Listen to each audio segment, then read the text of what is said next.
మన జీవితంలో సమస్యలు అనేటువంటిది ఒక భాగము. ఈ సమస్యలు వచ్చినందుకు మనం ఆశ్చర్యపడకూడదు, సమస్యలు వచ్చినందుకు బలహీనపడకూడదు కూడా. మనందరి జీవితాల్లో ప్రియులారా, ఈ యొక్క సమస్యలు trials they will either makers or breakers. ఈ సమస్యలు అనేటువంటివి నిన్ను బలపరచునైనా బలపరుస్తాయి, లేక నువ్వు ఓడిపోనైనా ఓడిపోతావు. కొంతమంది విక్టిమ్స్గా ఉండిపోతారు, కొంతమంది విక్టర్స్గా ఉంటారు ప్రియులారా.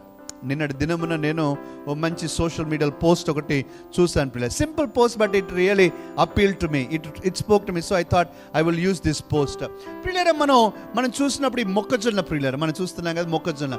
మామూలుగా పంట పొలాల్లోకి పోతాం అనుకోండి, రైతుల దగ్గర అడిగితే ఫ్రీగా ఇస్తారు ప్రియులారా. ఒకటి ఇవ్వండి అంటే మొక్కజొన్న కండ, లేకపోతే 5 రూపాయలకి ఇస్తారు అనుకోండి.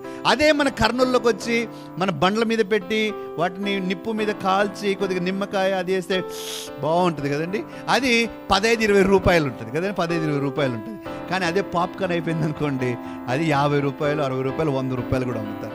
నా క్యాప్షన్ చాలా నచ్చింది, నువ్వు ఎంత కాల్తావో అంత విలువ పెరుగుతుంది. ప్రియులారా, నీ జీవితంలో సమస్యలు వస్తూ ఉన్నప్పుడు కంగారు పడాల్సిన అవసరం లేదు.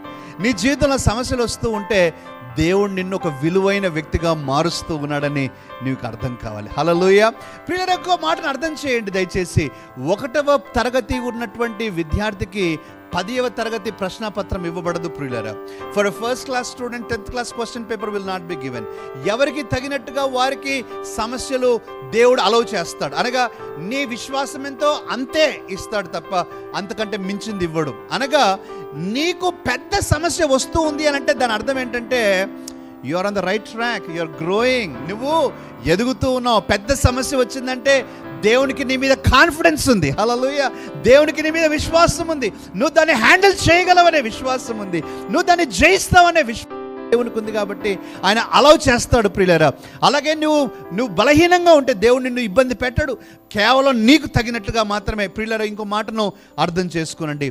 నీ సమస్య ఎంత పెద్దదో, నీ సమస్య ఎంత గొప్పదో, నీ విజయము అంత పెద్దది. హల్లెలూయా.